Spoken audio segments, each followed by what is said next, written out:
Ellen McCauley at Pray It Off in Syracuse, New York. When my BFFs, my Pray It Off members, are at the scale and they say to me, I'm hopeless, or I have no hope, it kind of hurts my heart a little bit.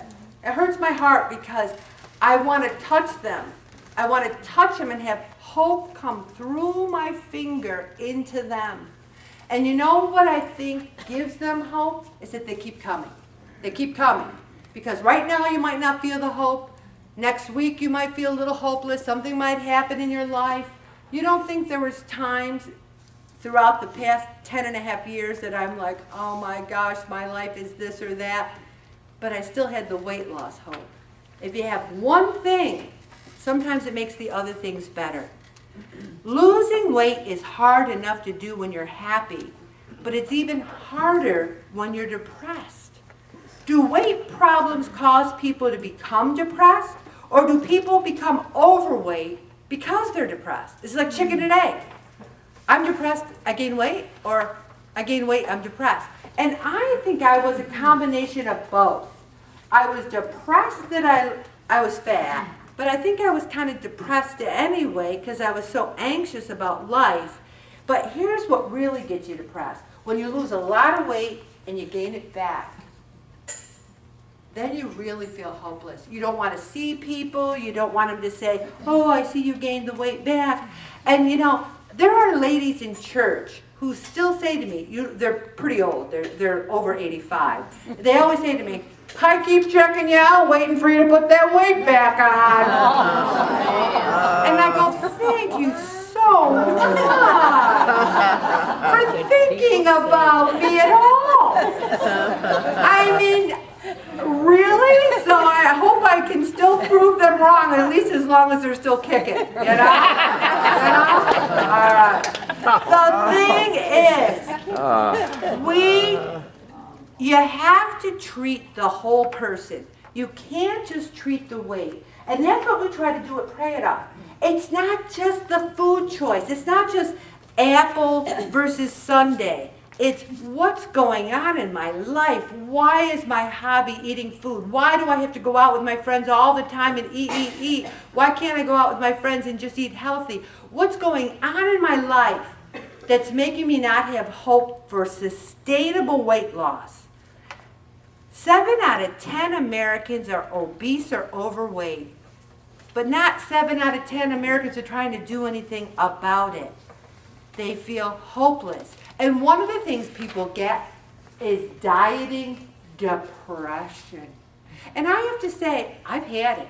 I've had dieting depression. And it's usually the fattest I was. I was depressed about dieting when I was eating peanut butter crackers. No, I don't want to diet. I wasn't dieting, but I was depressed about it because just the mere thought of sacrificing.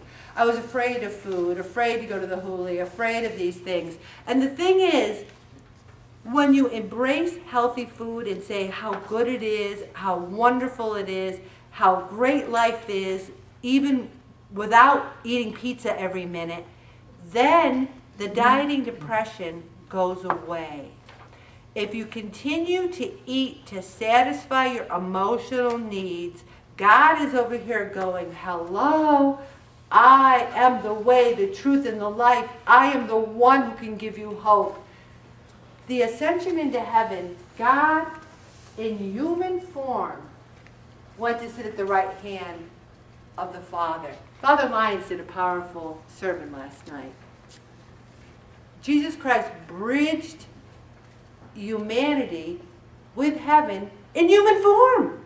So that means that we will be resurrected body and soul, and we will have a perfect body then. I know we will. I won't have to worry about my skin. I won't have to worry about anything. But we still need to take care of that body here on earth because we're visitors here. If you're self-medicating your depression or your anxiety with sweets, you might get a momentary sugar rush, but the crashes will make the depression worse.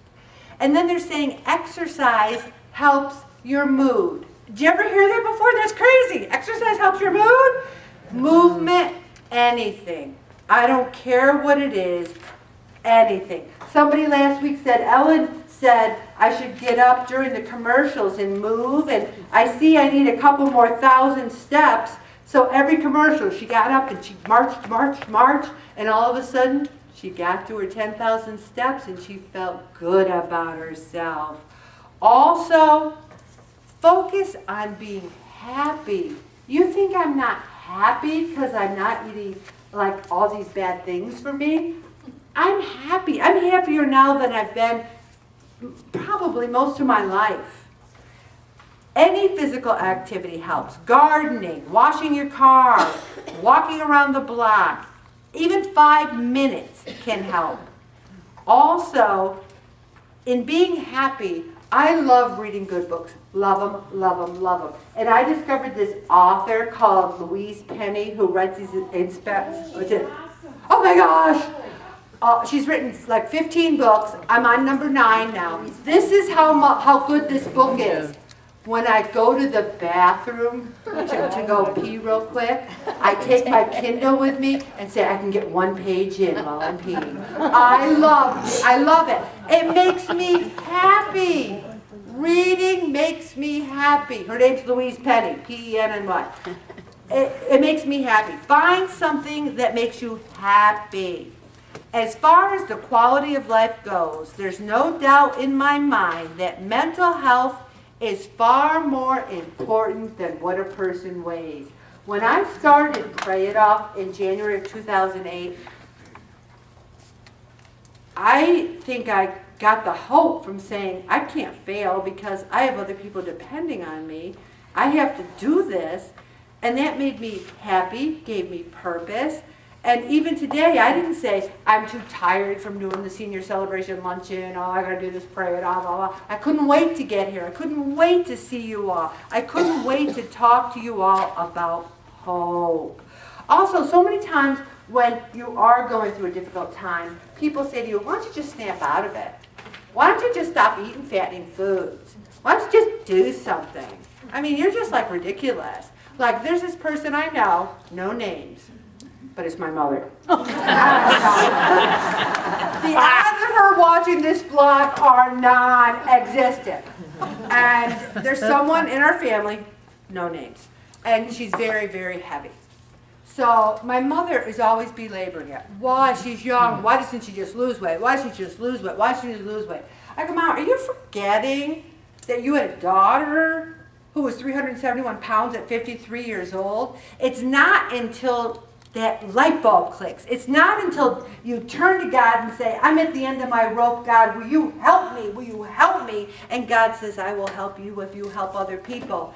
That's where the hope comes from. And this other person, I'm surrounding them with prayer. I'm surrounding them with hope. And when the time is right, they will lose weight. But I don't know anyone who's ever lost weight because someone said, hey, you're fat.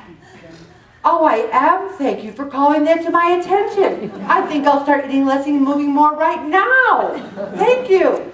You have to get it yourself and take baby steps. You got to feel better about yourself. You're not going to go from feeling like crap about losing weight to being like a losing weight aficionado. It's baby steps.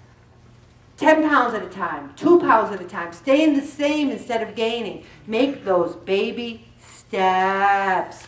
Also, I'm going to stop right there, Bob, because there's so much good information.